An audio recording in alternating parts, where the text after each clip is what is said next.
Yo, what up guys, I'm Sammy and welcome back to the Soul Drop, and this is my performance review of the Nike Ja 1. So this is Ja Morant's first signature shoe with Nike of course, and retails for 110 bucks. This is the day 1 colorway, and if you guys do want to cop, try to leave an affiliate link in the description box. The day 1 colorway is unfortunately sold out on Nike.com, but if there is another colorway available, I'll try to leave a link in the description box. But let's get it started off with the Tracciones, and in this color we have like a really nice pink color. Like, it's actually kind of like a peach maybe, or a very light pink color, and we have a pretty aggressive traction pattern, right? And also we have Ja Morant's logo here kind of in the heel.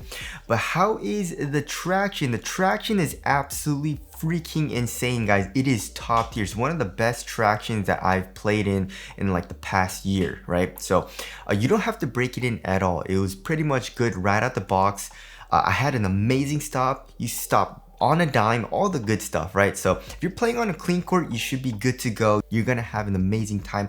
Also, if you're playing on a dusty court as well, you're gonna be having an amazing time too. It bites through dust really well. So I've been playing in a couple of other shoes as well with the Ja 1s. Like I've been playing in the Jalen 2 SE. I've been playing with the Keldon Johnson shoe, and also Steph Curry's kind of like budget shoe, which is the Curry Hover Splash 3. And those were having a little bit of a hard time on the dusty court, right?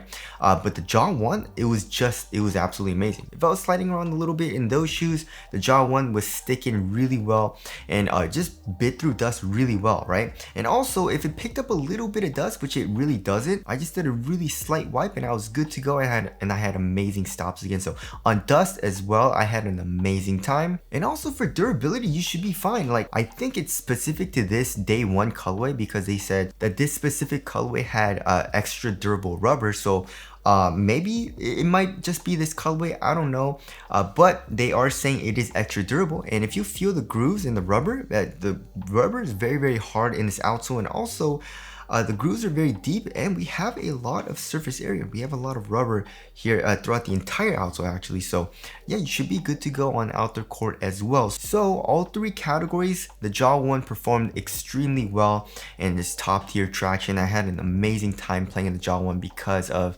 the excellent traction, right?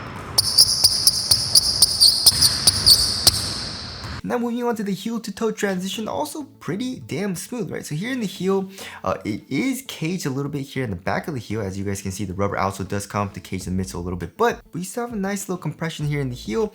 And then in the forefoot, we have a nice curve shape and a good amount of forefoot flex, right? So it's a super flexible, also it's not like really flexible. It has a little bit of give to it, so it has a nice little spring back, nothing crazy however.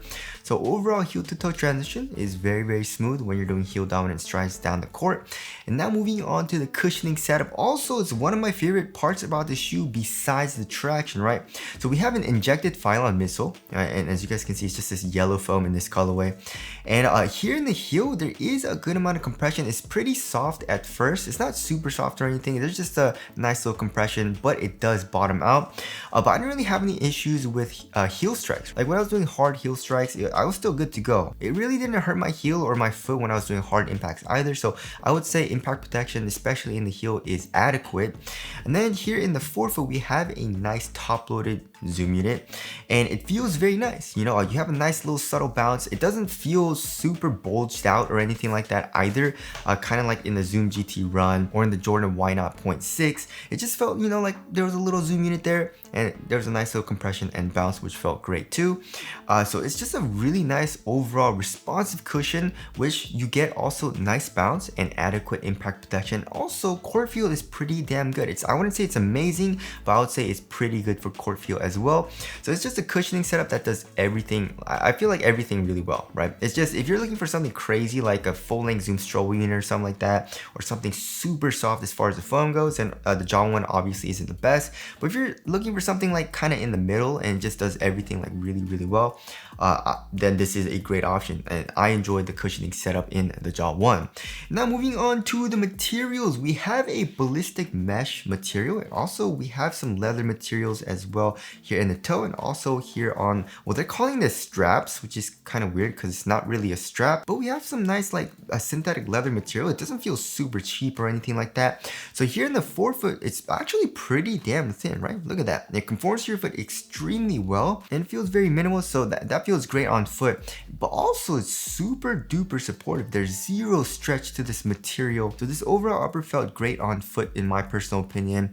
And then here in the midfoot, it stays like pretty thin as well and very minimal, but also super supportive. As you guys can see on the lateral and medial side, the synthetic leather overlays add a little bit of support, right? And also for the tongue, it's actually pretty nicely padded, right? We have a good amount of padding. It feels nice and cozy on top of your foot, and also in the ankle area, right? Especially on like the sides of the shoe, right? On the lateral and medial side here, there's a good amount of padding which feels very nice and cozy. So in the back of the shoe, it's nice and cozy, but here in the midfoot and also in the forefoot, it feels very minimal but also super supportive. And honestly, the material quality, especially for 110 bucks, isn't bad at all in my personal opinion. Nothing feels like extremely cheap or anything.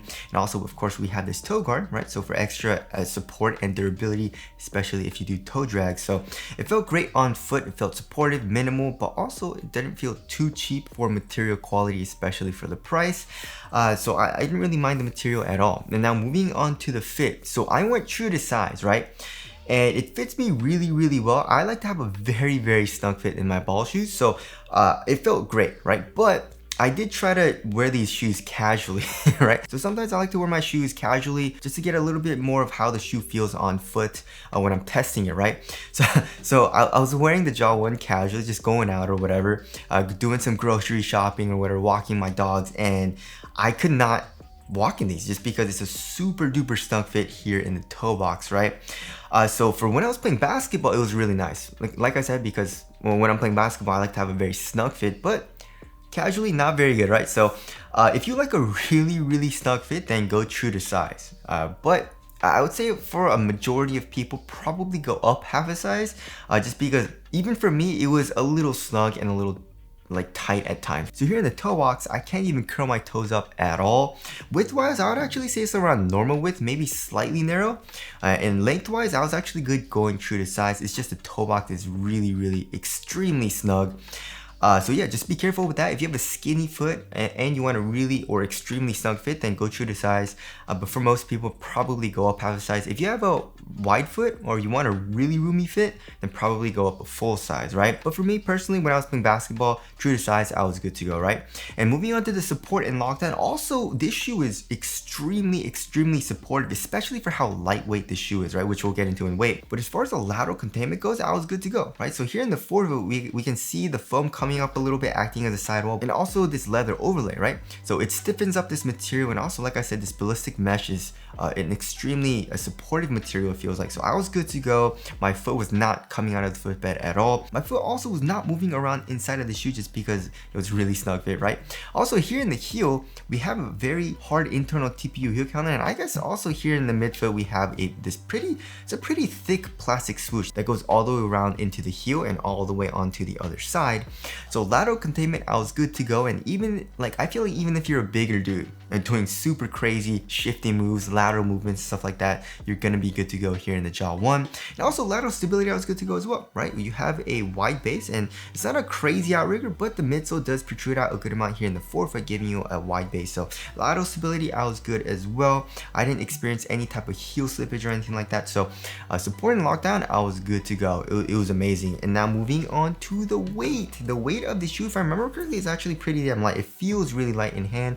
Also, it felt really light on foot, right? So the weight is 11.53 ounces. Let's check the other shoe.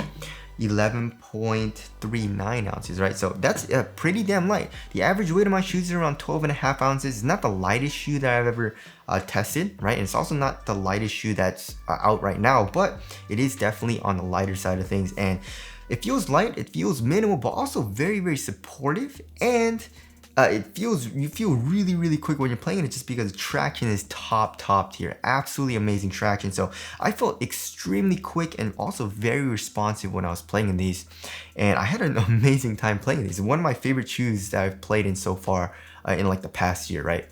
So yeah, the Jaw 1 feels amazing. And now moving on to the breathability, the ventilation is all right, right? There's not a whole lot of airflow through this ballistic mesh. And also we have like these leather overlays, and then in the back of the shoe we have a good amount of foam, so it is on the warmer side of things, right? Not the best for ventilation. And now moving on to the aesthetics, the Jaw 1 looks amazing. When I first saw it, I was like, it looks alright, you know? But now that I have it in hand and just like, you know, I've seen on foot pictures, and also this colorway, it looks amazing, right? Shout out to Ben for designing these. I feel like he did a very, very good job. Ben Nathankame is the person that also designed the Kyrie 4 to like the most recent Kyrie, right? So yeah, he also designed the Jaw 1, and I feel like it looks amazing. So tell us what you guys think of the aesthetics down in the comment section below. So wrapping things up, yes, 110 bucks, guys.